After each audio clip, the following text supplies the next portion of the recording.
इस वीडियो में हम सीखेंगे कुछ नई इंग्लिश वोकैबुलरी यानी कि इंग्लिश के कुछ नए वर्ड्स, अल्फाज, मीनिंग्स, उनके मानी एंड सेंटेंसेस यानी उनके जुमले। तो चलिए मिलकर पढ़ना शुरू करते हैं। पहला लफ्ज है प्रिवेलिंग। प्रिवेलिंग मीनिंग एग्जिस्टिंग और स्प्रेडिंग। एग्जिस्टिंग मतलब जो चीज़ मौजूद हो और स्प्रेडिंग यानी फैल रही हो। तो मौजूदा या फिर फैलती हुई चीज़ को प्रिवेलिंग कहते हैं। अब हम प्रिवेलिंग को मज़ीद अच्छी तरह समझने के लिए इसका इस्तेमाल एक जुमले में करके देख लेते हैं। The people were scared of the prevailing disease in their town. The people लोग were थे scared खौफजदा या डरे हुए of the prevailing disease बढ़ती हुई या फिर फैलती हुई बीमारी से in their town उनके कस्बे में। The people were scared of the prevailing disease in their town यानी लोग अपने कस्बे में बढ़ती हुई बीमारी की वजह से खौफजदा थे। अगला लफ्ज है summoned। summoned मीनिंग called यानी बुलाया गया। summon का इस्तेमाल एक जुमले में करके देख लेते हैं। Ali summoned the waiter for the bill. Ali summoned Ali ने बुलाया the waiter होटल में जो खाना वगैरह पेश करते हैं उनको वेटर कहा जाता है। उर्दू में वेटर के लिए बैरे का लफ्ज़ भी इस्तेमाल होता है फॉर द बिल, बिल के लिए। Ali summoned the waiter for the bill Ali ने बैरे को बिल के लिए बुलाया। अगला लफ्ज़ है worn out। worn out meaning old and damaged. Old पुरानी एंड और डैमेज्ड खराब। तो worn out कहते हैं किसी ऐसी चीज़ को जो कि बहुत ज़्यादा पुरानी होती है और बहुत ज़्यादा इस्तेमाल की वजह से ख़राब हो चुकी होती है। अब हम जानेंगे कि worn out को जुमले में किस तरह से इस्तेमाल किया जा सकता है। मिलकर सेंटेंस पढ़ेंगे। He changed his car's worn out tires. He changed उसने बदल दिए या तब्दील कर दिए his उसके cars कार कहते हैं गाड़ी को और यहाँ पे कार के साथ एपोस्ट्रोफी एस का इस्तेमाल हुआ है जिसका मतलब बन जाता है गाड़ी के। worn out यानी पुराने और ख़राब टायर्स पहिए। He changed his car's worn out tires यानी उसने अपनी गाड़ी के पुराने और ख़राब टायर्स बदल दिए। अगला लफ्ज़ है flutter। flutter मीनिंग move और fly with a lot of quick movements। Move हिलना या हरकत करना और फ्लाई या फिर उड़ना विद के साथ अ लॉट ऑफ बहुत सी क्विक तेज मूवमेंट्स हरकतें। मूव और fly with a lot of quick movements. तो फ्लटर को आसान लफ्ज़ों में कहा जा सकता है कि जल्दी से कोई हरकत करना या फिर उड़ना। उर्दू ज़बान में फ्लटर के लिए फड़फड़ाना का लफ्ज़ भी इस्तेमाल होता है। जैसे कि परिंदे या फिर छोटे मोटे कीड़े मकोड़े जल्दी से पर मारकर उड़ते हैं तो उसको फ्लटर करना कहते हैं यानी कि फड़फड़ाना। अब हम फ्लटर का इस्तेमाल एक जुमले में देख लेते हैं।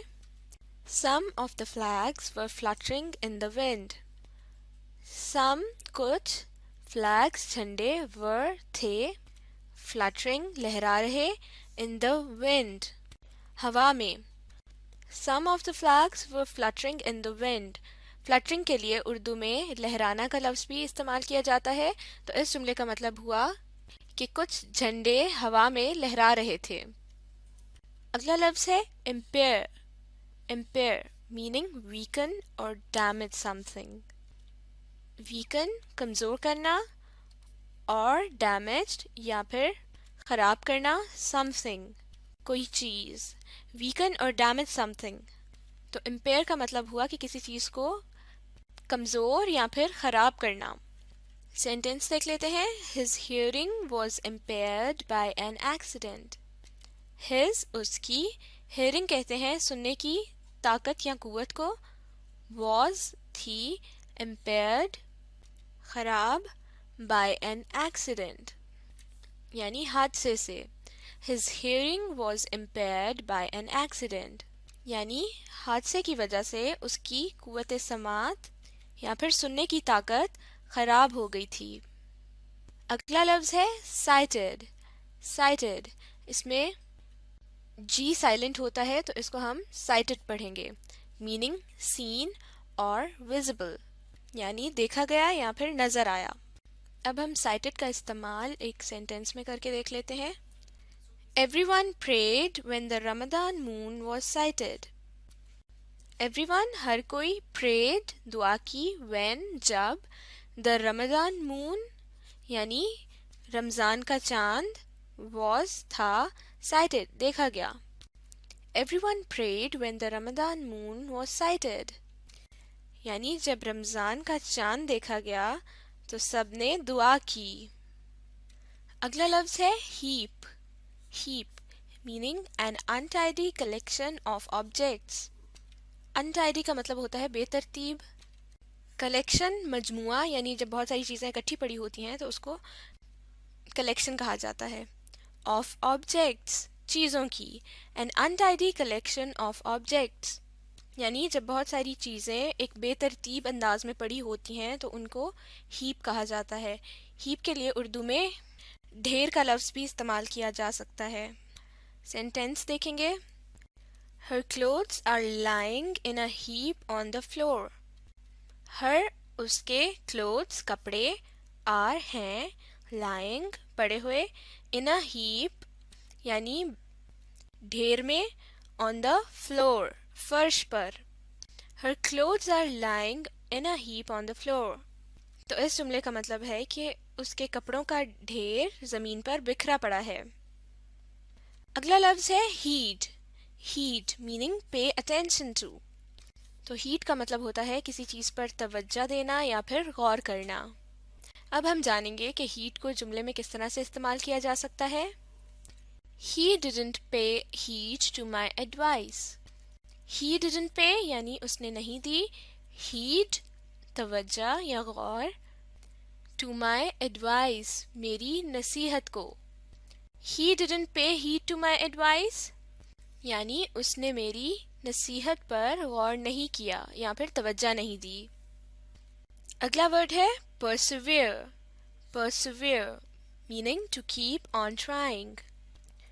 to keep on यानी करते रहना, trying यानी कोशिश करना।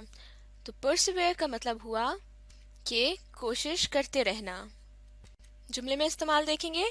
If you want the business to succeed, you need to persevere. If, अगर, you, तुम या आप, want, चाहते हैं, the business, कारोबार, to succeed, कामयाब होना, you need, आपको ज़रूरत है, to persevere, कोशिश करते रहने की। You need to persevere का मतलब हुआ कि आपको कोशिश करते रहना चाहिए। If you want the business to succeed, you need to persevere, यानी अगर आप चाहते हैं कि कारोबार कामयाब हो तो आपको कोशिश करते रहना चाहिए। तो इस वीडियो में हमने सीखे इंग्लिश के कुछ नए वर्ड्स और उन वर्ड्स को उनके मीनिंग्स और सेंटेंसेस के मदद से समझने की कोशिश की। अब आप इस वीडियो को रीप्ले कीजिए और साथ साथ पढ़ने, लिखने और सीखने का अमल जारी रखिए।